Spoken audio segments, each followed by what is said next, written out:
चलो आज हम प्रैक्टिकल परफॉर्म करते हैं जो आपके ओएसपी में भी है, bleeding time, clotting time.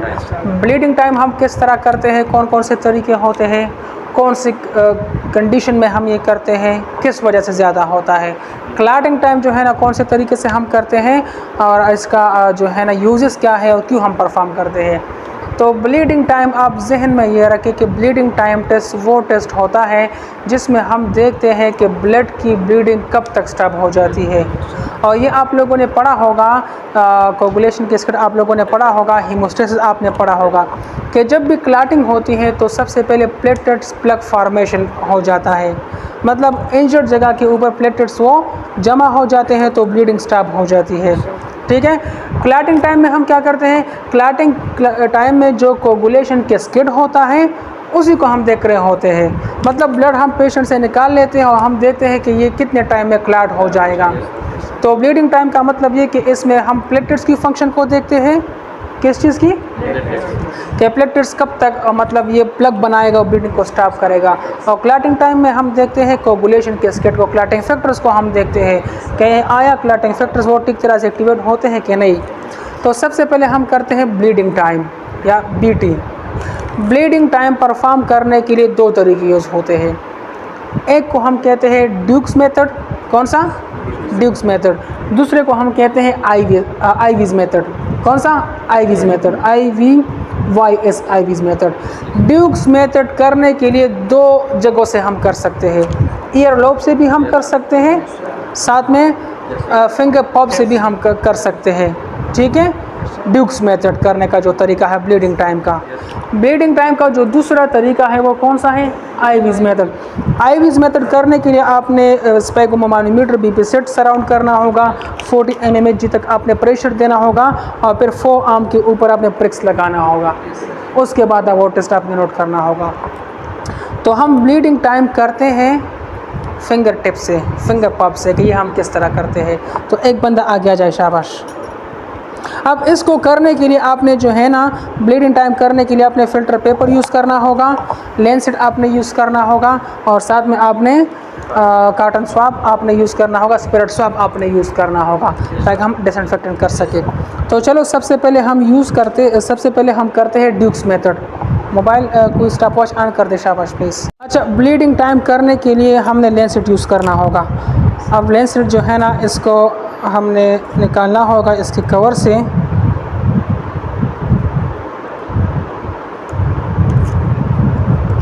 Lancet के साथ जो है ना हमने क्या करना होगा, हमने एक बंदा आ गया जाए, शाबाश। अब देखिए ब्लीडिंग टाइम असिस्ट करने के लिए सबसे पहले आपने फिंगर टिप या पॉप के ऊपर आपने इस तरह करना होगा ताकि ब्लड आ जाए।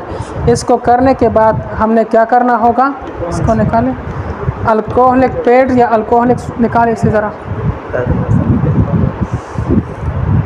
इसके ऊपर जो है ना स्पिरिट लगानी चाहिए और आपने इस जगह को डिसइंफेक्ट करना होगा, एंटीसेप्टिक आपने लगाना होगा। एंटीसेप्टिक लगाने के बाद आपने क्या करना होगा, स्टॉप वॉच को भी रेडी करना होगा। अब हमने क्या करना होगा, हमने इसको प्रिक करना होगा इससे, ठीक है, डीप प्रिक होनी चाहिए, प्रिक, लेंसेट नहीं। अब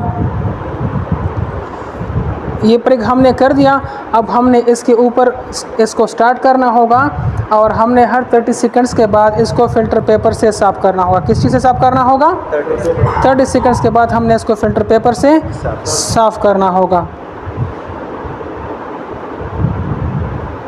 ठीक है।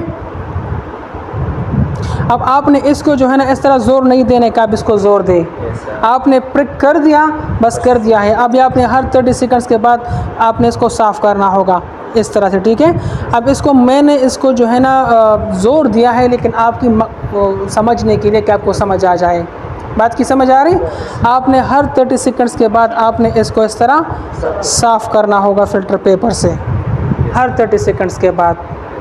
एक टाइम ऐसा आएगा जिसमें जो है ना ब्लीडिंग स्टॉप हो जाएगी। जैसा ही ब्लीडिंग स्टॉप हो जाएगी तो आपने वो नोट करना होगा, स्टॉप करना होगा कि ब्लीडिंग टाइम इतना हुआ है, ख़त्म, इतना हुआ है, ठीक है। अब आपने स्टॉप किया है, फॉर एग्ज़ाम्पल लेट सपोज़ ये 2 मिनट्स के लिए ब्लीडिंग हो रही थी, 2 मिनट्स के बाद ब्लीडिंग स्टॉप हो गई, तो इट मीन्स के ब्लीडिंग टाइम कितना है 2 मिनट्स। और नॉर्मल जो ब्लीडिंग टाइम होता है वो 2 to 7 या 9 मिनट्स होता है। बात की समझ आ गई? तो ये कौन सा मेथड था? ड्यूक्स मेथड जो हमने फिंगर से किया। इसको आप जो है ना ईयर लोब से भी कर सकते हो, सेम तरीका है। समझ आ गई बात? ये तो ब्लीडिंग टाइम है। ब्लीडिंग टाइम अगर आपसे कोई पूछे कि हम ये क्यों करते हैं, तो आप इतना बताएं कि इस टेस्ट के ज़रिए हम प्लेटलेट्स की फंक्शन को चेक करते हैं। किसको चेक करते हैं? कि आया प्लेटलेट्स जो है ना वो टाइम पे प्लग बना सकता है या बनाता है कि नहीं, ब्लीडिंग टाइम पे स्टॉप करता है कि नहीं।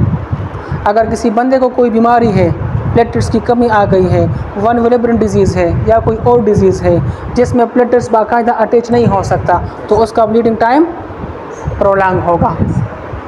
Got it? इसकी समझ आ गई? ये ड्यूक्स मेथड था।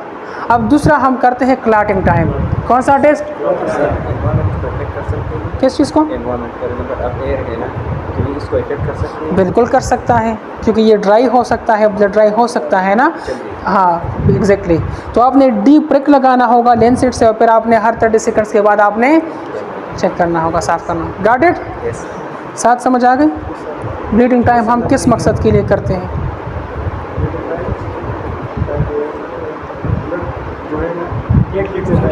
प्लेटलेट्स फंक्शन को मालूम करने के लिए ब्लीडिंग टेस्ट किया जाता है।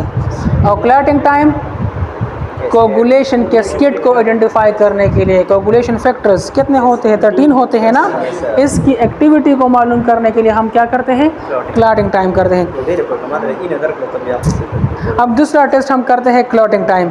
क्या? अब क्लॉटिंग टाइम करने के लिए हम एक कैपिलरी इस तरह का आता है, छोटा सा कैपिलरी मेथड जो होता है वो भी हम कर सकते हैं, स्लाइड के ऊपर भी कर सकते हैं, ट्यूब कैल्शियम ट्यूब के अंदर भी हम कर सकते हैं।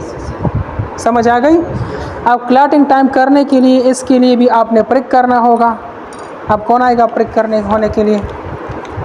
चलो हम दोनों तरीक़ों से करते हैं, स्लाइड से भी करते हैं, और क्लॉटिंग टाइम करने के लिए हम वो मेथड भी यूज़ कर सकते हैं जो हमने प्रिक किया था, या हम सिरिंज से ब्लड लेके ट्यूब में भी हम चेक कर सकते हैं, या कैपिलरी से भी हम कर सकते हैं। ठीक है, हम दोनों करते हैं, स्लाइड से भी करते हैं और ट्यूब से भी हम करते हैं। अब देखिए, इसको करने के लिए आपने जो है ना फ्लेबोटमी करनी होगी, ब्लड लेना होगा। ठीक है,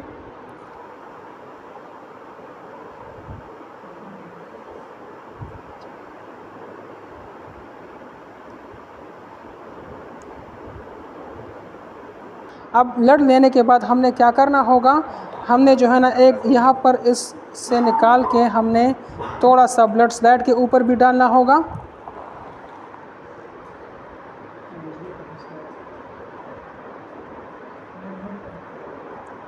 ठीक है, और इसको हम ट्यूब में भी डालेंगे। अब डालने के बाद हमने स्टॉपवॉच को ऑन करना होगा। स्टॉपवॉच को ऑन कर दे, फ़ौरन आपने ऑन करना होगा। ठीक है, इसको ज़ीरो कर दें, इसको पकड़े, चलो बस छोड़े, हमने इसको ऑन करना होगा। अब तरीका क्या है? इसको हमने वाटर बाथ में रखना होगा 37 सेल्सियस पे, क्योंकि 37 पे ये अच्छा वो कोगुलेशन कैस्केड एक्टिवेट होगा। और 4 मिनट के बाद हमने इसको देखना होगा कि आया इसके अंदर क्लॉटिंग हुआ है कि नहीं। 4 मिनट के बाद अब इसको देख के क्लॉट हुआ है कि नहीं हुआ, इसको दोबारा रख दें, 30 सेकंड्स के बाद दोबारा चेक कर दें, फिर 30 सेकंड के बाद दोबारा चेक कर दें।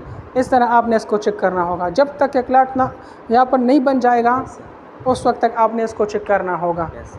समझ आ गई कि नहीं? इसको आप रख दें वहाँ पर, वाटर बाथ में रख दें। और ये हमने जो है ना 50 सेकंड से स्टार्ट किया था। कितने सेकंड से? 50 सेकंड से। अब ये तो स्लाइड में हो रहा। अब यहाँ पर करने का तरीका क्या है? इसको आप देखें, इससे मालूम करने के लिए हमने क्या करना है? पर देखें, यहाँ पर देखें, यहाँ पर हमने ब्लड डाला है ना। आपने 2-3 मिनट 4 मिनट वेट करना होगा, क्योंकि क्लॉटिंग टाइम वैसे भी 9 मिनट या इससे भी ज़्यादा हो सकता है। ठीक है, तो आपने 4 या 3 मिनट गुजरने के बाद आपने इसको इस तरह चेक करना होगा, इसमें क्लॉट है कि नहीं है। अब इस ये देखिए, इसमें कोई क्लॉट नहीं है, इसमें क्लॉट नहीं है। हम इसको थोड़ा और टाइम देते हैं, 30 सेकंड। अभी इसका 2 मिनट भी नहीं हुए ना, तो आपने मिनिमम 4 मिनट तो देने होंगे। चेक करते हैं क्लॉटिंग टाइम। 4 मिनट हो 5-6 मिनट होने के बाद इसको आप देखें। 6 मिनट बन गए। देख रहे हो थ्रेड? तो ये टाइम आपने नोट करना होगा और ये आपका क्लॉटिंग टाइम हुआ।